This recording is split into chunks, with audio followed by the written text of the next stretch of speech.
Sjö tap fyrir sterkuliðið Hauka, 3-0 í seríunni, hvernig tilfinningin svona beint eftir leik? Hún náttúrulega bara alls ekki góð, skilur mig.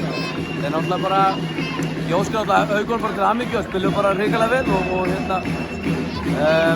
ætlum náttúrulega ekki að fara svona út í vetur en svona þetta og ég stoltur af mínu stelpum. Þær voru ógeðslega flottar í vetur og við það voru helviti sterkar á svellinu þegar við vorum 6 á æfingum á tímabili í vetur og allir meiddir og eitthvað þannig. Ég mjög stoltur af mínu stelpum hvernig þær komu út í vetur og þær gerðu vel en þetta bara, við vorum ekki nógu góðar á móti Haukunum í þessu heimi og það fór sem fór.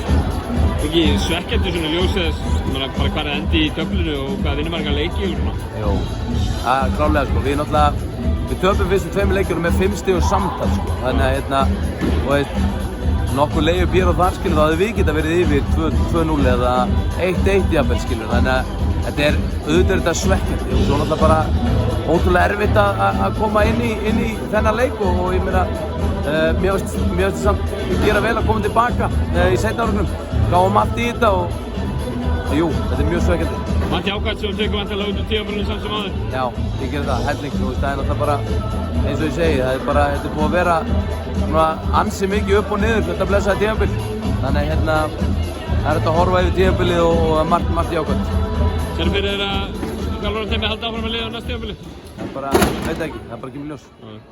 Frábært, takk.